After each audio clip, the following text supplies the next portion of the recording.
So first of all, you need to get yourself a muffin tray, and you need muffin sized cupcake cases. Now you don't need the ones that from the shops say cupcake cases, they have to say muffins on them. The depth will vary on them and they won't sit in here properly, and your cases will overflow if you don't get the correct ones. So take each of these and place them into your muffin tray. As soon as you've done that, this can then go to one side, and you need to preheat the oven. So your oven will need to be preheated to gas mark 6 or 200 degrees if you're using an electric oven. So preheat it and then you can get on with the next step. Next you will then get your onion and you are going to peel and finely chop this. So to peel and finely chop your onion, what you're going to do is you're going to hold the bridge grip and you're going to cut your onion in half using that grip, like that, so you should end up with 2 halves. Then from there, take off the top layer of your onion skin.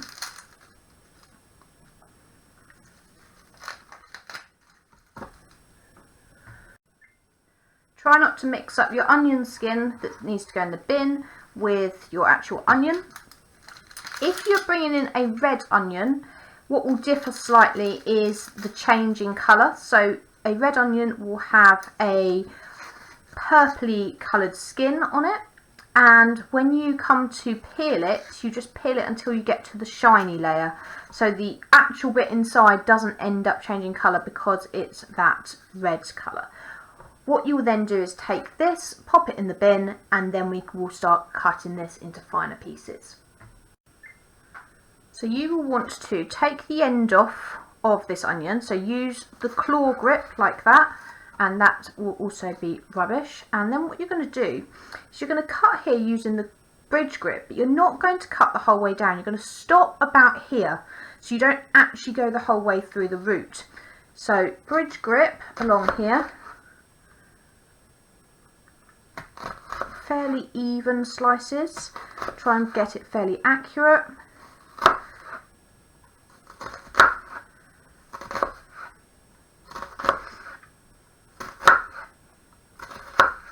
And then turn it round this way, and then you're going to claw grip so you get nice fine dices. Remember to keep moving your fingers back as you move the knife.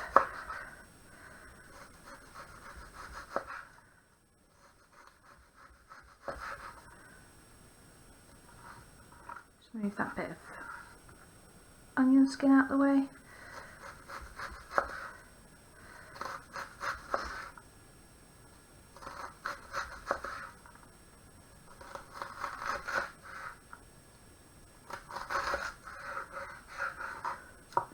Now you only need a fairly small onion for this. You don't want to waste any, so if you bring in a slightly larger one, yours will just end up with slightly more flavour in it, or you can just use half, it's up to you. So once I've done that, I'm then going to repeat the same process for the other half of the onion.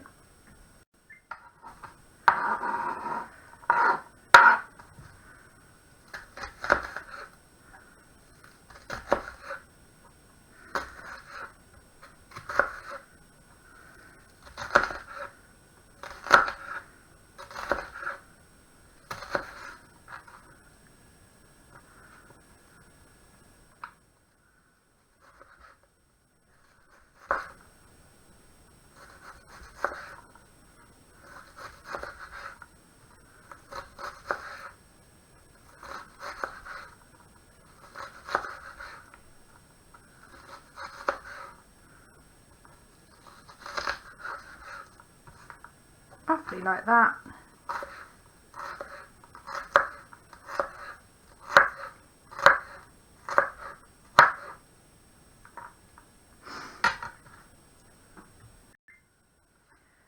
Then what you're going to do is you're going to take your chopping board and you're going to put all your onion into the mixing bowl. You can brush it in with a knife or a spoon if you'd like to, like that, And then we're going to start working on the other ingredients that need to go in here. So as soon as you've done that, you're then going to grab your courgette, cut off the end of the courgette using your claw grip, okay, and this part can then go in the bin.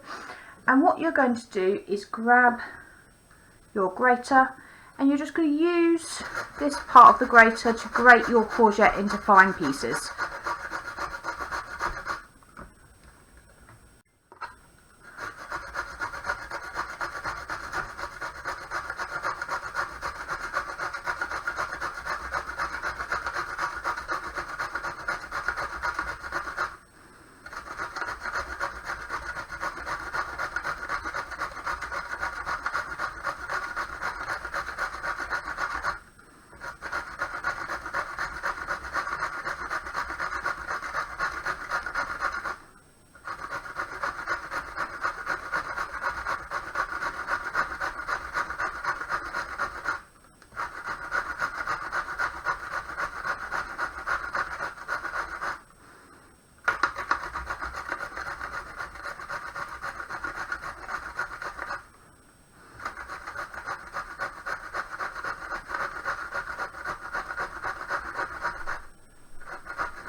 Then try and get as much of your courgette off your grater as possible, and put your courgette into the bowl along with your onion.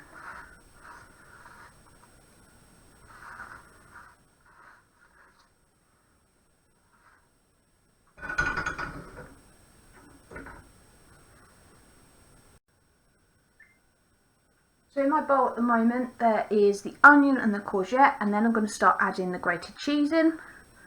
So literally just tip that straight in, provided you've got it grated already. Then you can start adding in your other ingredients. So I need to add to here the flour, the oil, the milk, and the beaten egg, and I'm just going to grab a little bit of ground black pepper and add that as well. So a little bit of oil in there. It's 50 millilitres of oil that you need. Then your milk will join that, and your flour,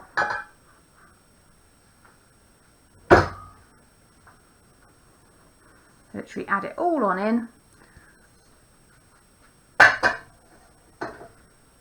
Now for my egg I will need to beat it first, so what I will do is I will use the jug, crack my beaten egg, separate it, and put the eggshell directly into the bin.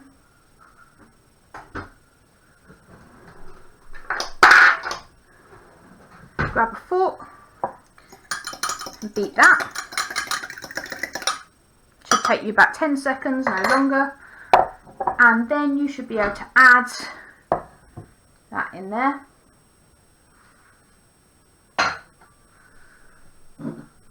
Add a bit of pepper for seasoning.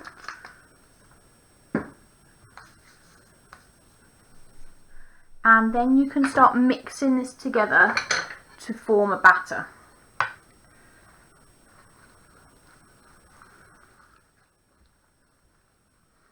Now this is not going to be the same as a dough, because it's being asked to be a batter. What that means is you're wanting it to be fairly liquid.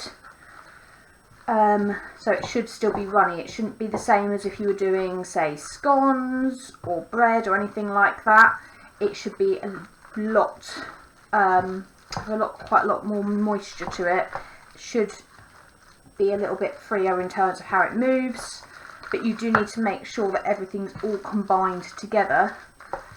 So you don't want sort of just big lumps of flour, say. You want to have that batter together.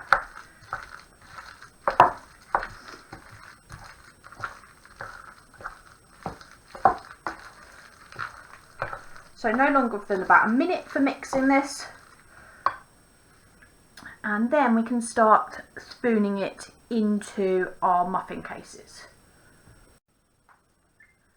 Now what you want to do is you want to add in your mixture. Now you want a roughly equal mixture in all of these. So grab 1 tablespoon and a teaspoon, and basically then use 1 spoon to push it into the case. You want to avoid getting it all over the sides. You want to try and be very precise in putting it into the cases.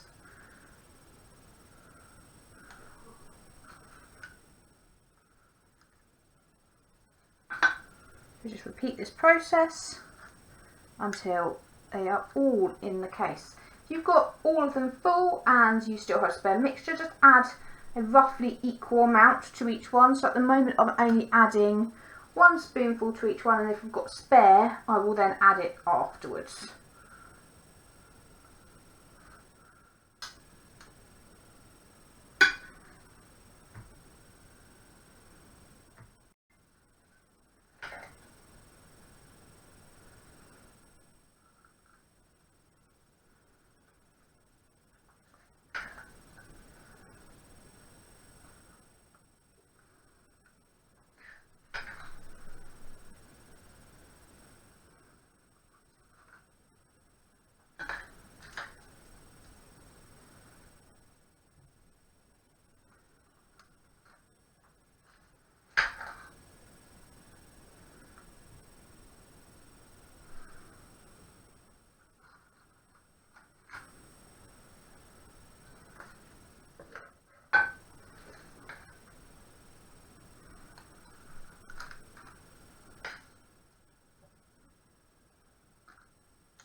Then from here what you're doing is you're going to put this into the oven. Make sure you use oven gloves. Ask somebody to hold open the door for the oven if you needed them to. They will go into the oven for about 20 minutes until they are well risen and golden brown in colour. These will then go straight into whatever container you bought to take them home in.